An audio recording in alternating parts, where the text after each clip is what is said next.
Pure water. अब देखिए, अगर अपन मोलाइटी निकालना चाह रहे हैं प्योर वाटर की, तो दो चीजें मुझे रिक्वायर्ड है। क्या क्या चीज रिक्वायर्ड है? मोल वाटर के अपॉन वॉल्यूम वाटर का किस में होना चाहिए? लीटर में। ठीक है, तो मैं स्टार्टिंग कर रहा हूं, हम स्टार्टिंग कर रहे हैं कि अज्यूम 1 लीटर वाटर। अगर हम 1 लीटर वाटर अज्यूम करें तो इसका मतलब वॉल्यूम हो जाएगा 1000 ml। ठीक, अब वाटर की डेंसिटी अगर देखी जाए, वैसे तो दी जानी चाहिए, ठीक है ना, लेकिन अगर नहीं दी हुई है तो वाटर की डेंसिटी हम क्या मानते हैं? 1 ग्राम पर ml। ये होती है 4 डिग्री सेंटीग्रेड, ठीक है ना। मैक्सिमम वाटर की डेंसिटी होती है 4 डिग्री सेंटीग्रेड, ठीक है ना। लेकिन अगर नहीं भी दिया हुआ है तो हम कितना मानेंगे? 1 ग्राम पर ml। 1 ग्राम पर ml डेंसिटी है और वॉल्यूम मैंने वाटर का कितना माना है? 1000 ml। वॉल्यूम और डेंसिटी अगर मेरे पास है तो मैं मास वाटर का निकाल सकता हूं। कितना होगा? Volume into density. कितना आ जाएगा? 1000 इंटू 1, यानी 1000 ग्राम। अब मास तो वाटर का आ गया, लेकिन मुझे क्या चाहिए? मोल चाहिए वाटर के। तो मोल वाटर के कितने होंगे? 1000 डिवाइडेड बाई 18, ये आएगा 55.5। अब मेरे पास मोल आ गए और वॉल्यूम हमने कितना माना है? 1 लीटर। अगला काम क्या होगा? मोलाइटी निकालनी है। कैसे निकालनी है? मोल water upon volume in litre. Mole water कितना है? 55.5। वॉल्यूम कितना है? 1। तो कितना आंसर आ गया? 55.5। लेकिन यूनिट में साथ में क्या लगा देते हैं? कैपिटल। कैपिटल एम किसके लिए यूज करते हैं हम? मोलाइटी के लिए। तो अगर प्योर वाटर की मोलाइटी पूछी जाए तो कितनी होती है? 55.5।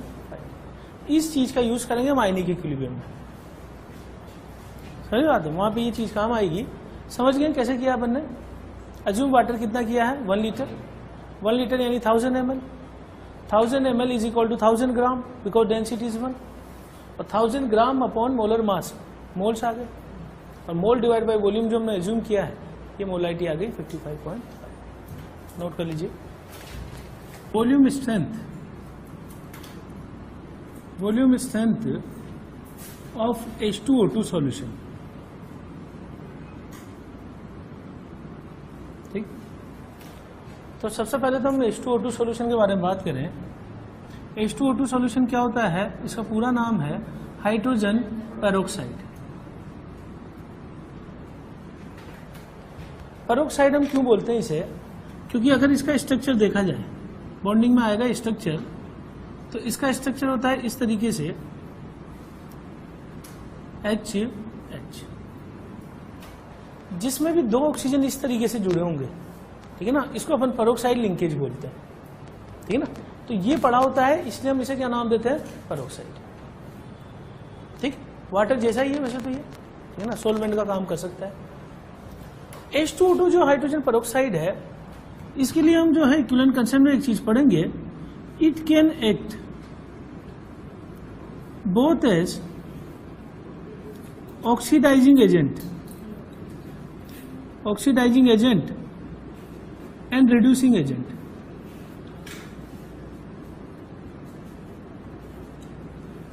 ये इस साल का जेईई मेंस का क्वेश्चन था। जेईई मेंस में एक स्टेटमेंट में ये था कि H2O2 can act only as oxidising agent. Option सही होगा या गलत होगा? गलत होगा, ठीक है ना। ये क्या होते हैं? ये अपन इक्विवेलेंट कंसेप्ट में पढ़ लेंगे, ऑक्सीडाइजिंग एजेंट, रिड्यूसिंग एजेंट, ठीक है। पर ये दोनों की तरह ही काम कर सकता है, ठीक है ना।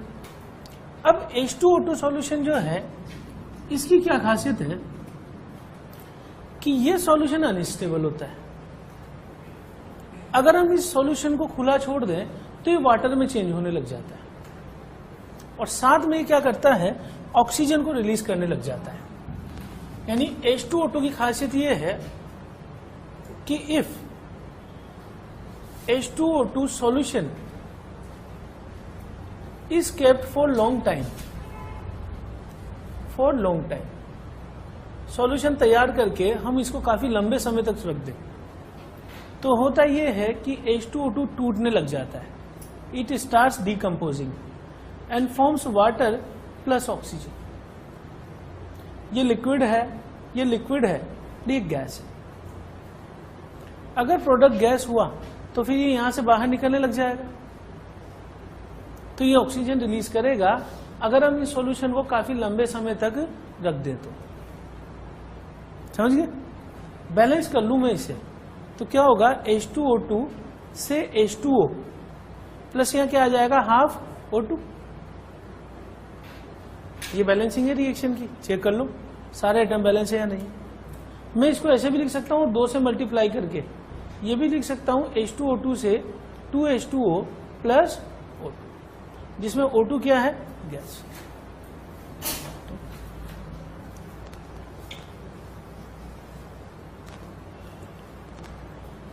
अब इसमें जो है H2O2 के लिए हम बात कर रहे हैं वॉल्यूम स्ट्रेंथ की, ठीक है ना। वॉल्यूम स्ट्रेंथ जो होती है H2O2 की, volume strength of H2O2, suppose इसको मैंने लिख दिया XV, this is XV, represent ऐसे किया जाता है। अब X क्या है ये समझ रहे हैं, लिखने का तरीका ये है XV। जैसे एग्जांपल मैंने लिख दिया 5V, 10V, 20V, इस तरीके से लिखा जाता है। इसका मतलब क्या है कि इफ 1 ml H2O2 सॉल्यूशन, मैं बात कर रहा हूं 1 ml H2O2 सॉल्यूशन की, if 1 ml H2O2 solution gives X ml O2 at STP, अगर 1 ml H2O2 का X ml O2 देने लग जाए STP पर, then this X is called as volume strength. और वॉल्यूम स्ट्रेंथ के लिए हम क्या चीज टर्म यूज करते हैं, V। जिसे मोलारिटी के लिए क्या यूज करते हैं, कैपिटल M, मोलारिटी के लिए स्मॉल m। ऐसे वॉल्यूम स्ट्रेंथ को दर्शाने के लिए हम कैपिटल V का यूज करते हैं, ठीक। 5V, 10V, 20। और डेफिनेशन ये है, अगर 1 ml H2O2 सॉल्यूशन टूटने के बाद X ml O2 देने लग जाए STP पर, तो यही नंबर X क्या कहलाता है, वॉल्यूम स्ट्रेंथ। यानी जैसे एग्जांपल हमने 1 ml H2O2 सॉल्यूशन लिया और ये दे रहा है 5 ml O2 at STP। अब पहले तो बताइए, क्या ऐसा संभव है कि 1 ml से 5 ml मिल जाए? बोलो, लिखा है तो संभव है ना, कॉमन सेंस लगाओ यार। लिख ही दिया है तो अब तो ये तो बोलो ना कम से कम कि संभव है ना भैया, आपने लिखा है तो संभव है। कैसे संभव है ये बताओ? क्योंकि 1 ml H2O2 ये लिक्विड है और ये क्या है, गैस। वाटर में 1 मोल ले लूं लिक्विड तो 18 ml हुआ ना, लेकिन अगर मैं उसी को वेपोराइज करने लग जाऊं और आइडियल गैस की तरह बिहेव करने लग जाए तो 1 मोल 22.4 लीटर में कन्वर्ट हो जाएगा ना। तो अगर ये लिक्विड से लिक्विड में ही होता तो एक तब पॉसिबल नहीं था, लेकिन गैस है तो गैस का तो वॉल्यूम बहुत हाई होता है ना, इसलिए ऐसा संभव है कि 1 ml से हम ज्यादा ml ऑक्सीजन गैस ले रहे हैं। कहां पर, तो क्लियर है ये सबको कि वॉल्यूम स्ट्रेंथ का मतलब क्या है। अगर 1 ml H2O2 सॉल्यूशन हमने रखा और वो टूटने के बाद X ml देने लग जाए O2, कहां पर, STP पर, तो ये X नंबर ही क्या कहलाता है, वॉल्यूम। और इसको दिखाने के लिए साइन में क्या लगा देते हैं, कैपिटल में, ठीक। नोट कर लो graph. Relation between volume strength and molarity, ये रिलेशन देखना चाह रहे हैं दोनों के बीच में, वॉल्यूम स्ट्रेंथ और मोलारिटी के बीच में, ठीक। अब आप ये देखिए, हमने वॉल्यूम स्ट्रेंथ मान ली X, सपोज वॉल्यूम स्ट्रेंथ है X और इसको दिखाने के लिए कैपिटल। इसका मतलब क्या हुआ कि 1 ml H2O2 सॉल्यूशन ले लूं मैं, तो ये 1 ml H2O2 solution it gives x ml O2 at STP, बोलिए 1 ml H2O2 सॉल्यूशन यानी वॉल्यूम कितना हो गया 1/1000 लीटर। वॉल्यूम तो पता लग गया। अब अगर मुझे मोलारिटी निकालनी है तो मेरे पास N/V मोल चाहिए H2O2 के, तभी निकाल पाऊंगा। वॉल्यूम तो कितना हो गया अपने पास 1/1000 लीटर में। अब ये चीज कैसे आएगी, इसकी हेल्प से। मुझे क्या निकालना है H2O2 के मोल। मेरे पास क्या है O2 का वॉल्यूम है ml में STP पर। तो अगर आपके पास वॉल्यूम है STP पर तो मोल क्या होता है वॉल्यूम अपॉन 22.4। अगर वॉल्यूम लीटर में हो तो, और अगर वॉल्यूम ml में हो तो किससे डिवाइड करते हैं 224। मोल का पॉइंट है ये, वॉल्यूम अपॉन 22.4। तो ये वॉल्यूम लिखा है कि अगर हम H2O2 सॉल्यूशन को रख दें काफी लंबे समय तक तो ये टूट के क्या देने लग जाता है 2H2O + O2। इसके स्टोइकोमेट्रिक कोएफिशिएंट क्या है 221। तो मोल मोल एनालिसिस लिखूं NH2O2 upon stoichiometric coefficient 2 is equal to NO2 upon stoichiometric coefficient 1। मेरे पास O2 के मोल कितने हैं x अपॉन 22400। तो मेरे पास H2O2 के कितने मोल आ जाने वाले हैं is equal to x upon 11200। Mole आ गया मेरे पास, और वॉल्यूम H2O2 हमने कितना माना था 1 ml यानी कि 1/1000 लीटर। अब आपको दोनों चीजें दिखाई दे रही है तो मोलारिटी इज इक्वल टू क्या होता है N/V। ठीक, तो मोल x अपॉन 11200 अपॉन 1/1000, ये चीज कितनी हो गई x अपॉन 11.2। इसका मतलब x is equal to m into 11.2। पूरा लिख दूं कि volume strength is equal to molarity into 11.2। तो अगर किसी क्वेश्चन में आपको मोलारिटी दे दी है तो आप मोलारिटी को किससे मल्टीप्लाई कर दें 11.2 से।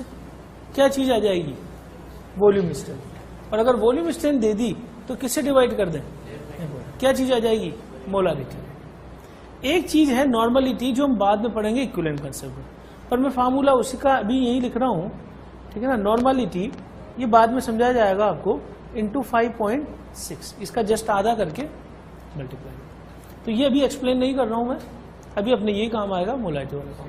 पर हाँ इसीलिए मैंने लिखा दिया वो, हाँ इसीलिए मैंने ये लिखा दिया अभी मैं एक्सप्लेन नहीं कर रहा हूँ। कान खोल के सुना करो क्या बोला जा रहा है, ये भी एक्सप्लेन नहीं कर रहे हैं ना। तो ये अपन पढ़ेंगे नॉर्मलिटी जब मोल 2 पढ़ेंगे इक्विवेलेंट कंसेप्ट, तो वहाँ ये चीज मैं एक्सप्लेन करूंगा। ठीक है, तो अभी तो अपन ये याद रखें मोलारिटी इंटू दोनों में रिलेशन आ गया किस किस में, वॉल्यूम स्ट्रेंथ और मोलारिटी। नोट करो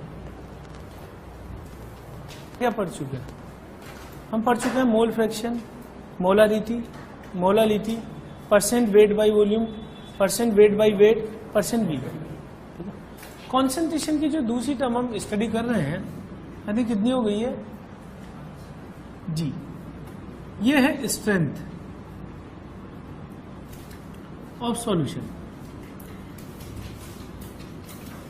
स्ट्रेंथ ऑफ सॉल्यूशन का पहला पॉइंट ये है इट इज रिप्रेजेंटेड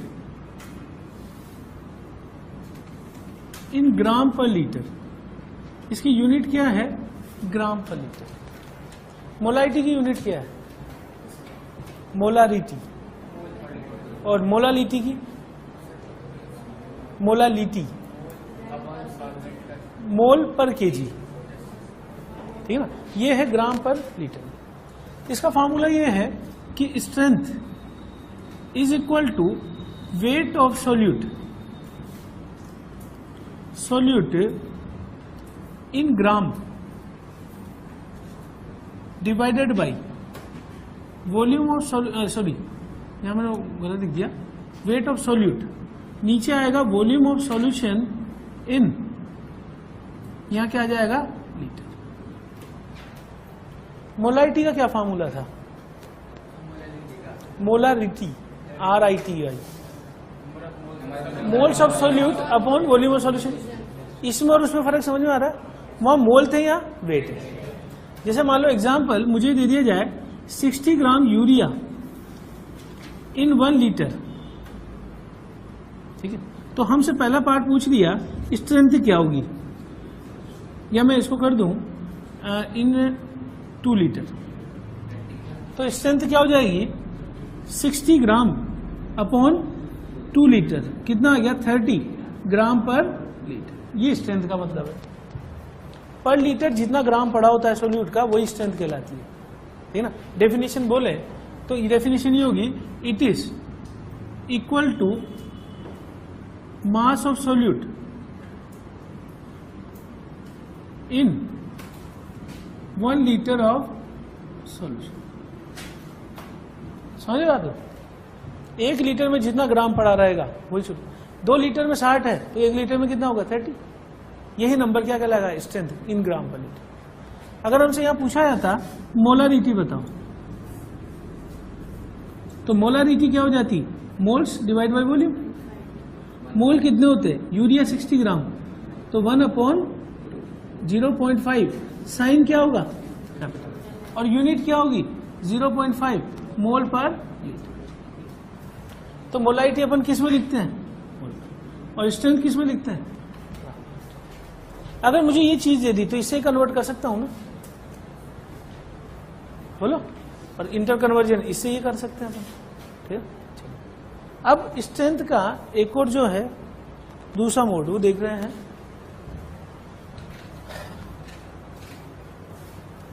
पीपीएम का फुल फॉर्म होता है पार्ट्स पर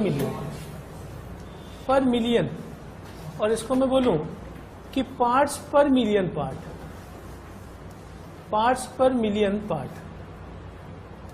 यानी अगर पार्ट्स पर मिलियन पार्ट बोल रहा हूं तो इसको मैं लिख सकता हूं पार्ट्स पर 1 मिलियन होता है 10⁶ पार्ट। कहने का मतलब ये है कि अगर सॉल्यूशन 10⁶ पार्ट ले लिया जाए, उसमें जितने पार्ट होंगे, डेफिनेशन क्या हो जाएगी, number of ppm is equal to, अच्छा मैं इसको ये लिख सकता हूं कि ग्राम ऑफ सोल्यूट पर 10⁶ ग्राम सॉल्यूशन। डेफिनेशन ध्यान समझ लो। पार्ट्स पर मिलियन का मतलब है पार्ट्स पर मिलियन पार्ट, यानी पार्ट्स पर 10⁶, 1 मिलियन होता है 10 लाख, ठीक है ना। तो 10 लाख में जितना पार्ट पड़ा होगा वही पीपीएम कहलाएगा। अगर पार्ट की जगह ग्राम कर दूं तो ग्राम पर 10⁶ ग्राम, और किसके ग्राम सोल्यूट के, is equal to number of grams, definition लिखना है पर number of grams of solute पर 10⁶ ग्राम सॉल्यूशन। डेफिनेशन समझ रहे हैं? सॉल्यूशन कितना ले लिया जाए 10⁶ ग्राम, इसमें जितना ग्राम पड़ा होगा सोल्यूट वही नंबर क्या होगा पीपीएम। तो कॉन्सेंट्रेशन की ये बहुत छोटी यूनिट है, ठीक है ना। ये तभी यूज की जाती है जब सॉल्यूशन में जो चीज पड़ी हुई है वो बहुत माइन्यूट पड़ी हुई है। जैसे अगर हमने 60 ग्राम यूरिया 2 लीटर में डिसोल्व किया तो हम मोलारिटी की बात करेंगे, लेकिन अगर मैं ये बोलूं कि 0.00006 gram urea in 2 litre solution, तब हम पीपीएम की बात करने लग जाएंगे। यानी पीपीएम कब यूज किया जाता है, when solution is very dilute. ये कब यूज कर सकते हैं, ppm is used when solution is very dilute. समझ रहे हो बात हो? जैसे फॉर द एग्जाम्पल अगर मैं बोलूं कि 5 kg solution, 5 kg solution has 6 milligram urea,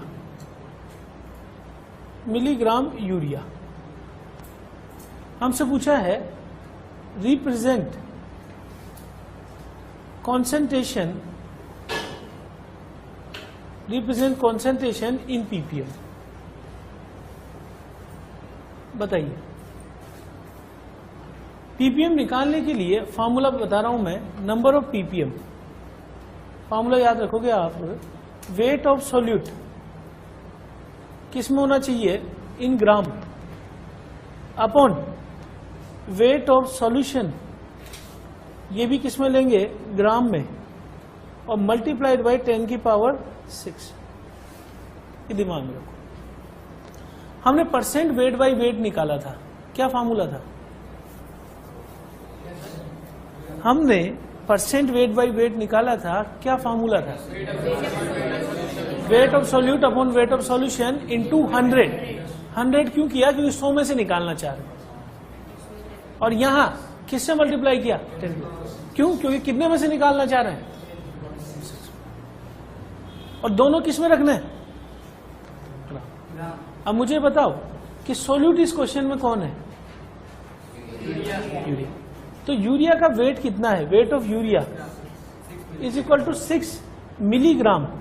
milligram को ग्राम में चेंज करूं 10 की पावर -3 ग्राम, सही है। और वेट ऑफ सॉल्यूशन कितना है, is equal to 5 kilogram.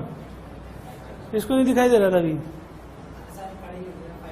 5 kilogram कितना हुआ, 5000 ग्राम।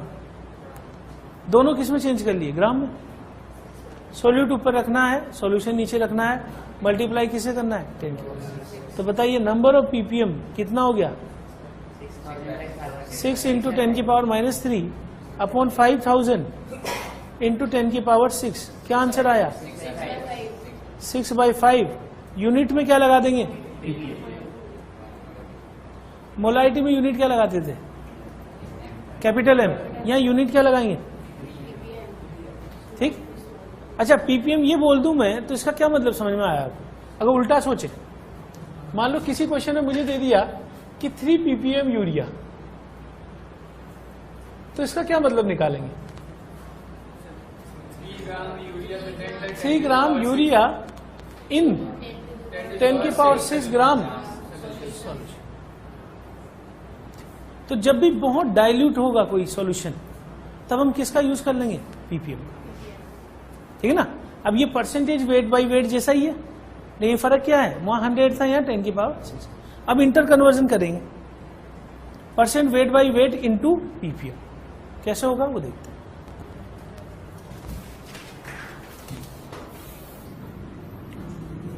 वेट परसेंटेज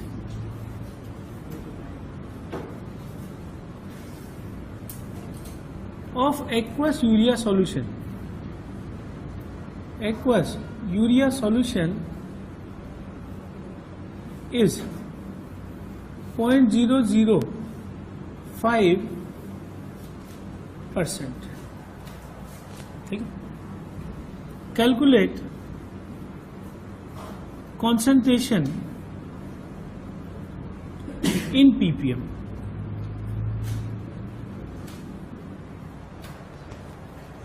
हमें ये क्या चीज दी हुई है क्वेश्चन में, percent weight by weight. Percent weight by wait हमें दिया हुआ है 0.0005, और मुझे क्या निकालनी है, पीपीएम निकालनी है। परसेंटेज हमेशा किसमें से बताई जाती है, 100। तो मैं अज्यूम कर लूं, assume we have 100 gram solution. अगर 100 ग्राम सॉल्यूशन ले लिया, परसेंटेज हमेशा किसमें से है, 100 में से।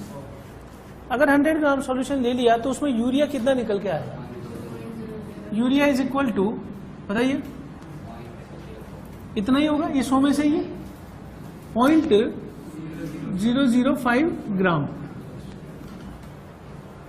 अब मेरे पास ये सॉल्यूशन है, ये सोल्यूट है, करना क्या है, नंबर ऑफ पीपीएम बराबर सोल्यूट का मास आएगा ऊपर, किस में आएगा, ग्राम में, 0.0005। नीचे क्या आएगा, वेट ऑफ सॉल्यूशन ग्राम में, इनटू किसे करना है, कितना आ जाएगा ये, इट इज इक्वल टू 5, और यूनिट क्या लिख देंगे, पीपीएम। और पीपीएम को अगर आप स्टडी करना चाहो तो 5 ग्राम यूरिया पर 10⁶ ग्राम सॉल्यूशन। बोलो, हर 10⁶ ग्राम सॉल्यूशन में कितना ग्राम पड़ा होगा? 5। अगर ये चीज पता है तो हम उल्टा भी जा सकते हैं ना इसमें। बोलो, ये चीज पता लग गई तो परसेंटेज उल्टा चले, तो परसेंट वेट बाई वेट निकालना हो तो 5 ग्राम कितने में है? 10⁶ में, किस में से? 100 में से। कितना आ गया? 0.000। तो रिवर्स भी पॉसिबल है। ये चीज दे दी तो इससे ये निकाल सकते हैं, या परसेंट वेट बाई वेट से क्या निकाल लिया हमने। तो यहां पे अपनी कॉन्सेंट्रेशन टर्म खत्म होती है, ठीक है ना, एक तरह से। अगली चीज हम पढ़ रहे हैं सिल्वर सॉल्ट मेथड।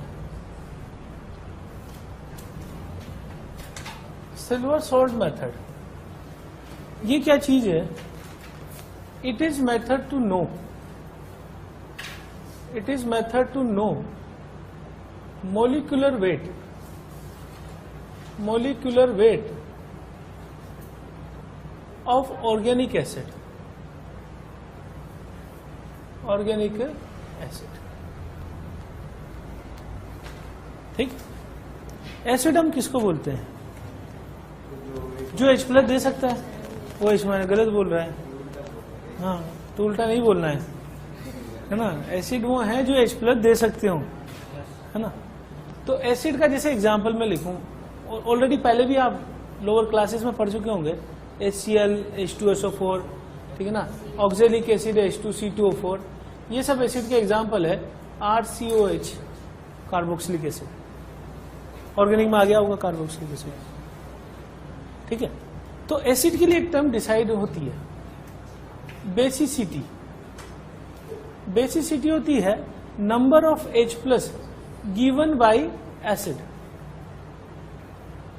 जैसे फॉर द एग्जाम्पल HCl कितने H+ दे सकता है? 1। तो इसकी बेसिसिटी कितनी लेंगे अपन? बेसिसिटी 1। H2SO4 कितने H+ दे सकता है? तो इसकी बेसिसिटी कितनी हो जाएगी? मैं जनरल रिप्रेजेंट कर रहा हूं। H2A कितने H+ दे सकता है? 2 H+। तो इसकी बेसिसिटी कितनी हो जाएगी? 2। और अगर मैं H जनरलाइज करके लिख दूं HNA, तो ये N H+ दे सकता है, इसकी बेसिसिटी कितनी हो जाएगी? N। समझ गए बात को? अब ये जो अपन पढ़ रहे हैं सिल्वर सॉल्ट मेथड, इसका क्या मतलब है? इसका मतलब ये है कि organic acid is converted into silver salt, into its silver salt. कहने का क्या मतलब है कि जैसे मेरे पास एसिड है RCOOH, तो H हटाकर इसकी जगह हम क्या लगा दें? RCOAG। हम H हटा के क्या लगा रहे हैं? Ag। तो Ag आ गया, तो Ag आने पे ये सॉल्ट क्या बन जाएगा? Silver salt of the acid. जैसे HCl में H हटाकर मैं क्या लगा दूं? Ag, तो क्या बन जाएगा? AgC। ठीक, तो Ag आते ही वो किसमें कन्वर्ट हो गया? Silver salt. अगर मान लो H2A है, तो मैं यहां पर H हटाकर Ag लगा दूं तो इसका सिल्वर सॉल्ट Ag2A। और अगर मैं यहां पे HNA है, तो मैं यहां पे H हटा के AgN, ये क्या आ गया? A। तो मेथड ये है कि ऑर्गेनिक एसिड किसी तरीके से इसके सिल्वर सॉल्ट में कन्वर्ट हो गया। अब जब सिल्वर सॉल्ट को कन्वर्ट हो गया तो गर्म करने पर इससे सिल्वर मिल सकता है। किसी भी मेथड से हमने इसके सारे सिल्वर को एक्सट्रैक्ट कर लिया, जरूरी नहीं कि गर्म करके, इससे मुझे Ag मिल जाएगा। अब Ag का अमाउंट अगर मुझे पता लग गया तो Ag के अमाउंट से हम इसका अमाउंट पता लगा सकते हैं ना, या इधर आए, Ag के अमाउंट से हम A के बारे में पता लगा सकते हैं मोलर मास कितना है, और A का मोलर मास पता लग गया तो यहां रखकर मैं इस एसिड का मोलर मास मालूम कर सकता हूं। पर्पस क्या है हमारा? It is method to know molecular weight of organic acid. ये जो एसिड है मुझे इसका मोलिकुलर वेट मालूम होना चाहिए। तो मुझे क्या क्या चीज मालूम होनी चाहिए? N पता होना चाहिए एक तो मुझे, और एक क्या पता होना चाहिए? A का मोलर मास पता होना चाहिए। अगर ये दोनों चीजें पता लग गई तो मैं इसका मोलिकुलर वेट निकाल सकता हूं ना। उसको मालूम करने के लिए अपन क्या कर रहे हैं, सबसे पहले एसिड को कन्वर्ट किस में कर रहे हैं, सिल्वर सॉल्ट में, और सिल्वर सॉल्ट से अपन क्या ले रहे हैं, सिल्वर। तो अगर ये दे दिया हो, इन दोनों का वेट दे दिया हो, तो मैं उससे ए के बारे में आइडिया लगा लूं। तो इसमें बेस्ट क्वेश्चन करते हैं अपन अभी। अपना है फ्रॉम सिल्वर सॉल्ट, यानी जो भी सिल्वर सॉल्ट मेरे पास है AgNA, इससे हमने सारा सिल्वर अलग कर लिया है। और उस केस के बाद नेक्स्ट अपन को सोल्व करना है अप्लाई POAC। अब POAC अप्लाई कैसे करेंगे ये समझ रहे हैं। AgNA से हम क्या ले रहे हैं, Ag। हम अप्लाई क्या कर रहे हैं, POAC। किस में कर रहे हैं, फोर्स Ag।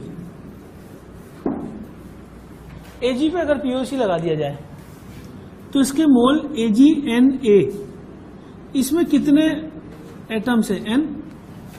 अब गलती से मैंने साइन N ही यूज कर लिया है, थोड़ा कंफ्यूजन हटाने के लिए मैं X ले लेता हूं, ठीक है। तो यहां क्या है, X। तो इसमें सिल्वर कितना पड़ा हुआ है, X। POAC लगाना सीख चुके हैं हम। Ag को ही देखना है, कितना है Ag, X। तो X से मल्टीप्लाई किया बराबर N सिल्वर, कितना है Ag है इसमें। इसका मतलब इसका वेट, ठीक है ना। अभी मोल अगर मुझे पता लग जाए तो यहां से इसका weight W1 upon molar mass M1 into X बराबर W2 upon molar mass Ag। ये इक्वेशन बन गई। अगर मुझे दोनों वेट दे दिए हो तो मैं ये निकाल सकता हूं ना, मोलर मास, है ना। क्वेश्चन से समझते हैं, ठीक है ना। क्वेश्चन से चीज समझ में आएगी। Silver salt of 1 gram, silver salt of dibasic acid H2A gives 0.5 gram silver. हमसे पूछा है calculate molar mass of H2A। ये चीज हमसे पूछी।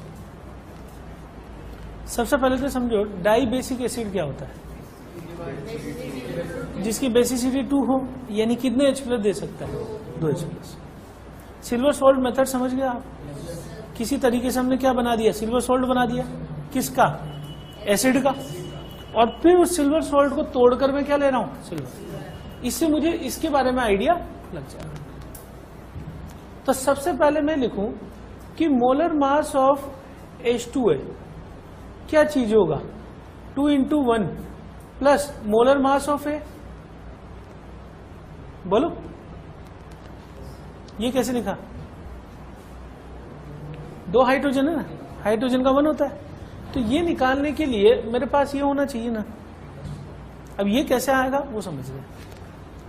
Ag2A, H2A का सिल्वर सॉल्ट क्या होगा, H2A का सिल्वर सॉल्ट होगा, इसको रिप्लेस करके Ag2A। ये कितना लिया है, 1 ग्राम। तो इसके मोल कितने होंगे, 1 ग्राम अपॉन मोलर मास इसका। बताइए मोलर मास Ag2A का क्या होगा, 2 × 108। Ag होता है 108, ठीक है, plus molar mass of A। बोलो, 2 तो Ag है, A है, 2 × 108 प्लस A, तो 1/216 plus molar mass of A। ठीक, अब Ag2A को गर्म करने पर या किसी भी मेथड से मैं क्या ले रहा हूं, सिल्वर। मैं कौन सा मेथड लगा दूं, POAC। किसके लिए, Ag। क्या चीज आ गई, मोल Ag2A इंटू क्या करूं, मोल Ag2A। सिल्वर कितना मिलने वाला है,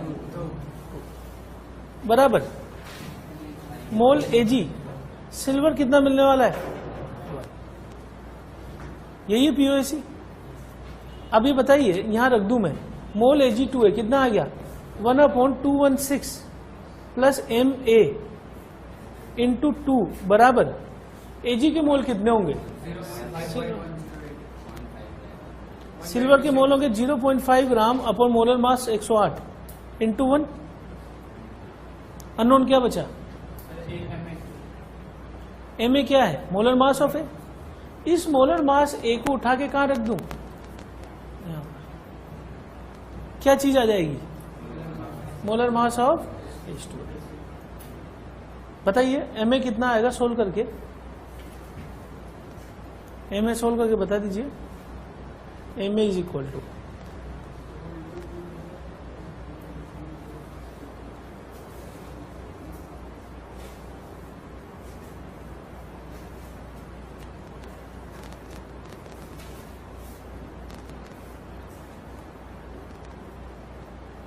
मेरे को साफ दिखाई दे रहा है 108 आ रहा है। 108 नहीं आ रहा क्या? 200 216 ये 108 इधर चला गया तो 216 ही आएगा मेरे ख्याल। हाँ हाँ मतलब पूरा। हाँ तो ये MA कितना आ गया 216, इसे उठा के यहाँ रख दिया। तो आंसर पूछा तो मुझसे क्या चीज है, तो आंसर ये नहीं कि गलती कर दें अपन। 216 यहां से आ गया तो इस 216 को यहां रखकर ये क्या है MA, तो यहां रखकर +2 जोड़ेंगे तो आंसर कितना आ गया? समझिए बात को, इसी को क्या बोलते हैं सिल्वर सॉल्ट।